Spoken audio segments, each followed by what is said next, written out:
भारत को जंग और सिफारती मैदानों में शिकस्त हुई। भारत को पानी को बतौर हथियार इस्तेमाल करने की इजाजत नहीं देंगे। वज़ीर-ए-आज़म शहबाज शरीफ का क्वेटा में कमांडेंट स्टाफ कॉलेज में खिताब। कहा कि भारत ने मुज़ाकरात के बजाय मिसाइल से काम लिया। पाकिस्तान ने भारतीय जारहियत का दंदान शिकन जवाब दिया। आइंदा भी दुश्मन ने जारहियत दिखाई तो मुंह तोड़ जवाब देंगे। हमारी अफवाज और कौम का मोराल बुलंद है। मुसल्लह फौज हमारी खुद मुख्तारी और सालमियत की महाफिज हैं। फील्ड मार्शल की पेशेवराना सलाहियतों की वजह से तारीखी कामयाबी मिली। आर्मी चीफ ने साबित किया वो फील्ड मार्शल रैंक के सही हकदार हैं। वज़ीर-ए-आज़म शहबाज शरीफ ने मजीद कहा कि पाकिस्तान को दरपेश खतरात रिवायती मैदान जंग तक महदूद नहीं। दहशतगर्दी मुल्क के लिए एक बड़ा चैलेंज है। 90,000 पाकिस्तानी दहशतगर्दी का शिकार हो चुके हैं। बहुत जल्द दहशतगर्दी के नासूर का खात्मा कर देंगे। मईशत पर बात करते हुए वज़ीर-ए-आज़म ने कहा कि क्रिप्टो और ब्लॉकचेन टेक्नोलॉजी का इजरा कर रहे हैं। माशी इस्तेहकाम के लिए बुनियादी सतह पर इस्लाहात की जरूरत है। IMF से कामयाब मुज़ाकरात से मईशत को इस्तेहकाम मिला। हमारी हुकूमत में करप्शन के लिए जीरो टॉलरेंस है।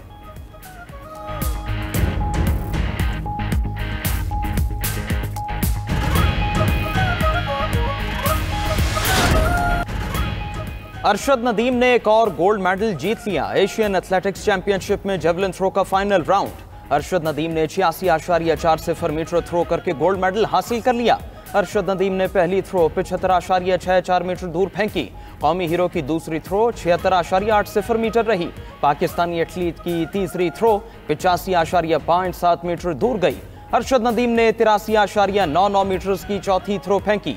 चौथे राउंड के अख्तिताम पर अरशद नदीम चार्ट पर पहले नंबर पर मौजूद रहे। आखिरी राउंड में अपनी आखिरी थ्रो 86.40 मीटर लंबी फेंककर मुकाबला जीता। जेवलिन थ्रो के फाइनल मुकाबले में भारत के सचिन यादव दूसरे नंबर पर रहे। एशियाई मुकाबलों में पाकिस्तान को 52 साल बाद गोल्ड मेडल मिला। कौमी हीरो अरशद नदीम के तमगों की फहरिस्त लंबी हो गई। अरशद नदीम अब तक 4 तलाई, 1 चांदी और 4 कांसी के तमगे हासिल कर चुके हैं। अरशद नदीम ने मजमूई तौर पर कौमी और बैनुल-अक़वामी इवेंट्स में 11 तमगे जीते। पेरिस ओलंपिक्स 2024 में अरशद नदीम ने 92.97 मीटर की थ्रो के साथ गोल्ड मेडल हासिल किया। 1973 के बाद पाकिस्तान ने एशियन एथलेटिक्स चैंपियनशिप 2025 में गोल्ड मेडल जीता है।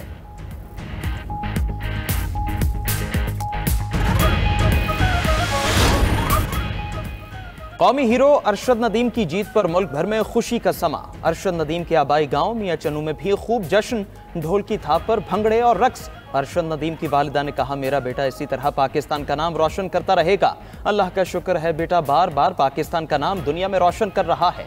सदर ममलिकत आसिफ जरदारी, वज़ीर-ए-आज़म शहबाज शरीफ और दीगर सियासी क़यादत की भी अरशद नदीम को गोल्ड मेडल जीतने पर मुबारकबाद।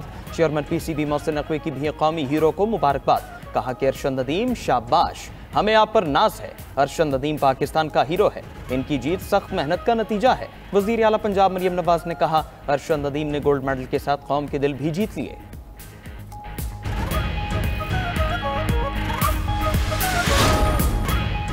भारतीय चीफ ऑफ डिफेंस स्टाफ का भारतीय तैयारों की तबाही का एतराफ। पाकिस्तान के खिलाफ जारहियत में हमारे लड़ाका तैयारे जमी बोस हुए।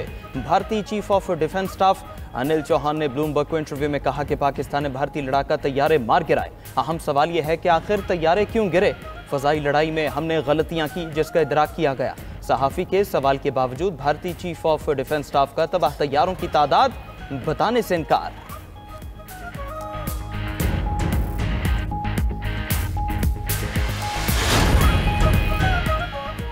भारतीय फजाइया को तरबियती और ऑपरेशनल शोबों में शर्मनाक नाकामी का सामना। भारतीय फजाइया की अंदरूनी तौर पर नाकामियों की फहरिस्त तवील हो गई। गुज़श्ता 2 साल के दौरान भारतीय फजाइया मुतादिद हादसात का शिकार हुई। 7 मार्च को भारतीय फजाइया को एक ही दिन में 2 बड़े हादसात का सामना हुआ। 2 अप्रैल 2025 को जामनगर के करीब भारतीय फजाइया का लड़ाका तैयारा गिरकर तबाह हुआ। नवंबर 2024 में आगरा के करीब MiG-29 गिरकर जमी बोस हुआ। जून 2024 में महाराष्ट्र में भारतीय फजाइया का सुखोई तैयारा गिरा। 13 फरवरी 2024 को भारतीय फजाइया का हॉक MK-132 तरबीती तैयारा मगरबी बंगाल में गिरा।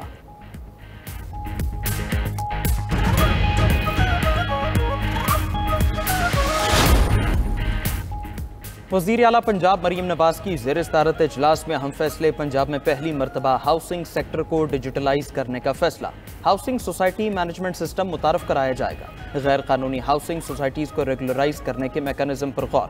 गैर कानूनी हाउसिंग स्कीम्स की रेगुलराइजेशन के लिए आला सतह कमेटी बनाने पर इत्तिफाक। मरियम नवाज का हाउसिंग सोसाइटी के रजिस्ट्रेशन के लिए गैर जरूरी NOC खत्म करने का हुक्म। हाउसिंग सोसाइटी की मंजूरी, मैनेजमेंट और ट्रांसफर ऑनलाइन होगी। आवाम के लिए प्लॉट की खरीदो फरोख्त को हर तरह से महफूज बनाने का फैसला। मरियम नवाज ने कहा, गरीब लोगों से पैसे लिए जाते हैं और प्लॉट नहीं मिलते।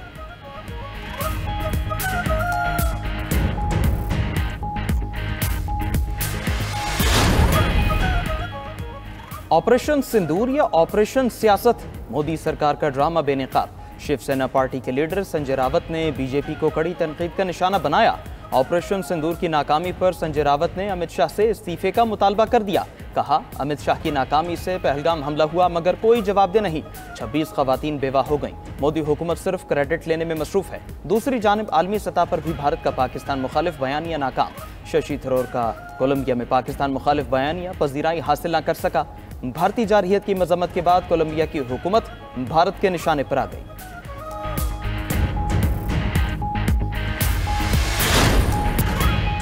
ईद कुर्बान के लिए जानवर की तलाश, मुल्क भर की मवेशी मंडियों में रश। मनपसंद जानवर की तलाश के लिए बच्चे भी मैदान में आ गए। लाहौर, कराची, पेशावर, फैसलाबाद की मवेशी मंडियों में रौनकें। खरीदार और व्यापारियों में भावताव जारी। लाहौर, शाहपुर कांजरा मवेशी मंडी में स्याह बैल खरीदारों की तवज्जो का मरकज। लाहौर, शाहपुर कांजरा मवेशी मंडी में स्याह बैल मरकज रहा तवज्जो का। मुल्तान में शहरी ने 18 मन वजनी बछड़े शहजादे के 30 लाख रुपए कीमत लगा दी।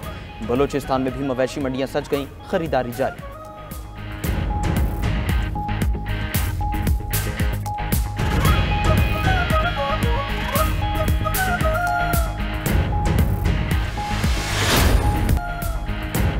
इसराइल की गजा में बर्बरियत का सिलसिला जारी। 24 घंटों में मजीद 60 फलस्तीनी शहीद, 278 जख्मी हुए। ताकत के नशे में धोते इसराइल ने बमबारी में अपने ही 20 कैदी मार दिए।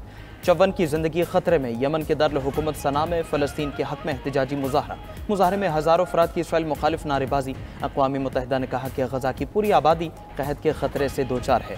अमरीकी सदर डोनाल्ड ट्रंप गजा जंगबंदी माहदे के लिए पुरुमीद। दावा किया कि वो गजा जंगबंदी माहदे के बहुत करीब है। आज या कल उनकी इंतजामिया जंगबंदी का ऐलान कर सकती है। इसराइल की एक बार फिर गजा को तबाह करने की धमकी। इसराइली वज़ीर दिफा ने कहा, हमास से गजा जंगबंदी की अमरीकी तजवीज़ कबूल करे वरना सफ़ाए हस्ती से मिटा दिया जाएगा।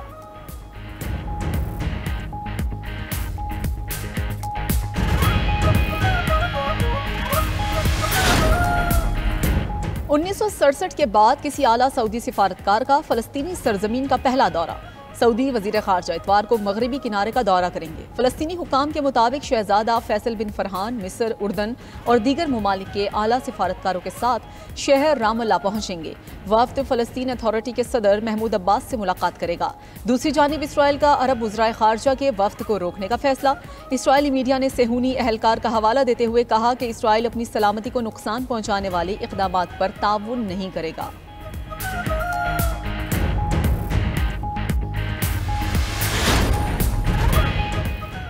सूडान में खाना जंगी शिद्दत इख्तियार कर गई नीम फौजी दस्ते। RSF के हमलों में दर्जनों शहरी जाँ बहक। सूडानी हुकूमत के मुताबिक RSF ने हालिया दिनों में मगरबी कोर्दफान के 3 शहरों को निशाना बनाया। अलुबैद शहर के एक अस्पताल पर हमले में 16 मरीज हलाक हुए। मार्केट और रिहायशी इलाकों पर हमलों में मजीद 10 अफराद जान से गए। RSF ने आलमी दारे खुराक के गोदाम को भी तबाह कर दिया।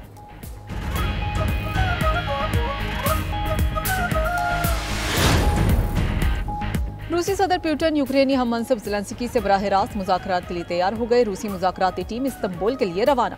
2 जून को मॉस्को की वफूद की सतह पर मुज़ाकरात मुतवक्की। रूसी वजारत ख़ारजा ने कहा कि पहले वफूद के दरमियान मुज़ाकरात के नताइज आएंगे। दूसरी जानिब यूक्रेन रूस के साथ इस्तंबुल में मुज़ाकरात में शिरकत से गुरेज करने लगा।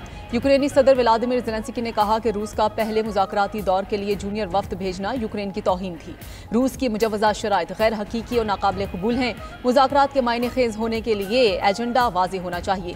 यूक्रेन जंग खत्म करना चाहता है। यूक्रेन अपनी तजवीज़ रूस को भेज चुका है, लेकिन रूस ने अभी तक अपनी तजावीज़ नहीं भेजी हैं।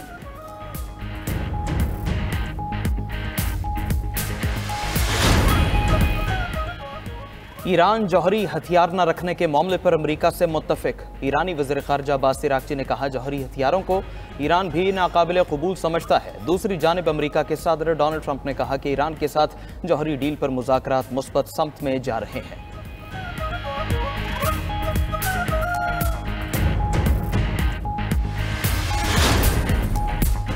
अमरीकी वज़ीर दिफा का चीन से फौरी खतरे का इंतबाह। अमरीकी वज़ीर दिफा पैट हेगिस ने कहा कि चीन का खतरा फौरी और हकीकी है। बीजिंग इंडो पैसिफिक में ताकत का तवाज़ुन बदलने के लिए फौजी ताकत के इस्तेमाल की तैयारी कर रहा है। अगर चीन ने ताइवान पर हमला किया तो ये पूरे खित्ते का तबाहकुन होगा। चीनी फौजी सरगर्मियों पर इसराइल और ऑस्ट्रेलिया भी इज़हार तशवीश। ऑस्ट्रेलियाई वज़ीर दिफा रिचर्ड मार्ल्स ने कहा कि चीन की फौजी मशक़ें शफाफ अंदाज में नहीं की जा रही हैं। उन्होंने चीन से मुतालबा किया है कि वो मुस्तकबिल की मशकों और दिफाई तैयारियों से मुतालिक वाज़ेह मालूमात फराहम करे।